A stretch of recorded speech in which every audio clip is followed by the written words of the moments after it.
저는 평생 성실히 일하며 자식을 키웠고, 이제는 은퇴를 하고 손주를 보는 즐거움으로 살고 있습니다.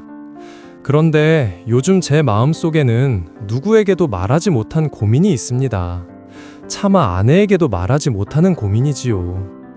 그건 바로 제 손녀가 제 눈에는 하나도 예쁘게 보이지 않는다는 사실입니다. 아들은 제 자랑거리였습니다.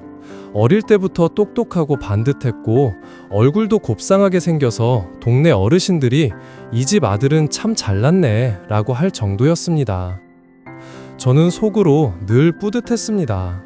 내 핏줄이 이렇게 잘났구나. 그래서 아들이 장가갈 때도 이제는 저에 닮은 아이가 태어나겠지 하는 기대가 있었습니다. 그런데 아들이 결혼해서 딸아이, 즉 제 손녀를 낳았는데 아이는 아들을 하나도 닮지 않았습니다. 대신 며느리를 너무나 빼닮았습니다.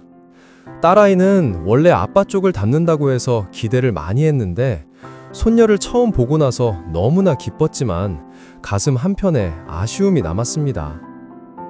며느리는 나쁘지 않은 사람입니다. 살림도 잘하고 아들 뒷바라지도 성심껏 하는 착한 아이입니다.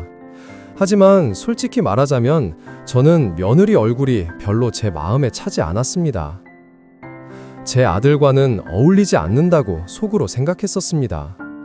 그런데 손녀가 딱 며느리 판박이로 태어난 겁니다. 첫돌 때 사진을 찍는데 친척들이 다 모여서 아유, 엄마를 꼭 닮았네 라며 웃었습니다. 다들 예쁘다고 했지만 저는 속으로 기분이 좋지 않았습니다. 왜 아빠를 닮지 않았을까? 아빠의 좋은 얼굴을 물려받았으면 얼마나 예뻤을까? 우리 아들 아기 때 정말 이뻤는데 하는 생각만 맴돌았습니다. 손녀가 자라면서 그 감정은 더 커졌습니다. 두 돌, 세 돌, 아이는 점점 더 며느리를 닮아갔습니다. 눈, 코, 입, 심지어 표정까지도. 아이가 웃을 때마다 제가 보는 건 손녀가 아니라 며느리였습니다. 예쁜 아이를 아기 그 자체로 보고 대하는 게 아니라 며느리랑 겹쳐서 아이를 보는 제 자신이 싫어지면서 그 순간 괜히 속이 답답하고 마음이 불편해졌습니다. 저는 일부러 손녀와 눈을 잘 안 마주치게 됐습니다. 아이가 달려와 할아버지 하며 안기면 겉으로는 받아주면서도 속으로는 왜 이렇게 며느리랑 똑같을까 하고 생각했습니다. 아이가 그저 귀여워야 할 나이에 제 마음은 서운함과 아쉬움으로 가득 찼습니다. 아내는 아이를 무척 예뻐합니다. 우리 손녀가 세상에서 제일 예쁘다며 뽀뽀를 해주고 옷을 사입히고 사진을 찍어댑니다.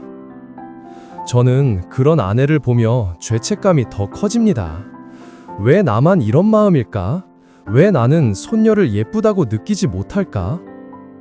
어느 날은 아내가 제게 당신은 왜 손녀한테 덤덤하냐? 좀 더 예뻐해주라 하고 말했습니다.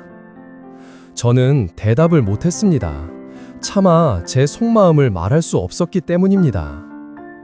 아이가 며느리만 닮아서 내 눈에는 안 예쁘다는 말을 어떻게 합니까? 며느리도 눈치챘는지 가끔 저를 볼 때 서운한 표정을 짓습니다.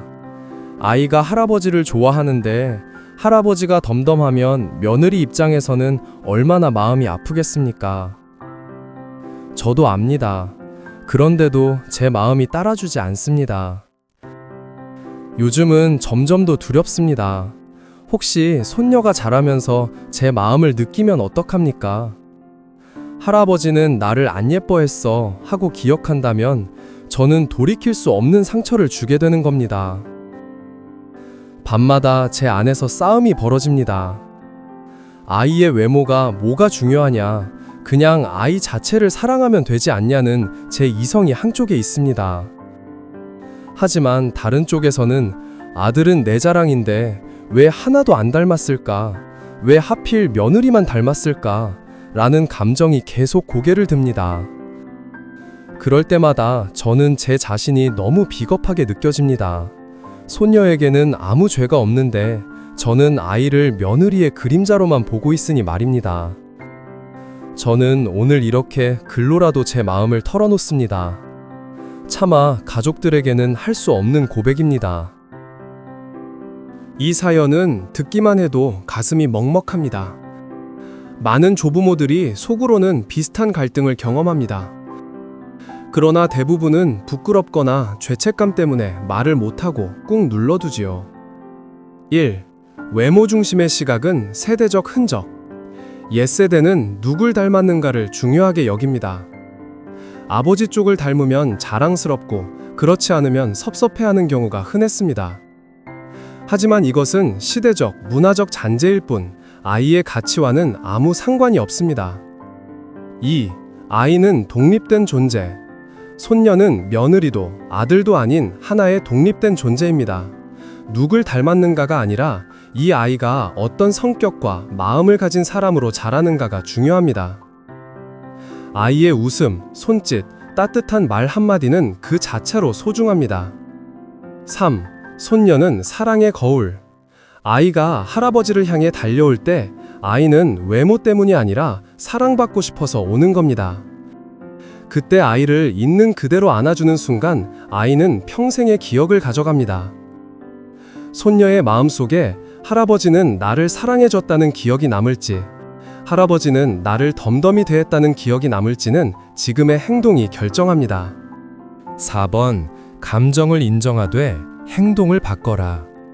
예쁘지 않다는 감정은 솔직히 인정하세요. 그러나 그 감정이 행동을 지배하게 두면 안 됩니다. 아이가 다가올 때는 그저 있는 힘껏 웃어주고 안아주세요. 행동이 쌓이면 감정도 따라옵니다. 5번, 아들과 며느리에 대한 감정 정리. 사실 이 문제의 밑바닥에는 며느리에 대한 불만, 그리고 아들에 대한 기대가 깔려 있습니다. 그 마음을 정리해야 손녀에게 투영하지 않을 수 있습니다. 며느리와 손녀를 분리해 바라보는 연습이 필요합니다. 정리하면 다음과 같습니다. 외모는 아이의 가치를 결정하지 않는다. 손녀는 독립된 존재이며 있는 그대로 사랑받아야 한다. 죄책감보다 중요한 건 행동이다.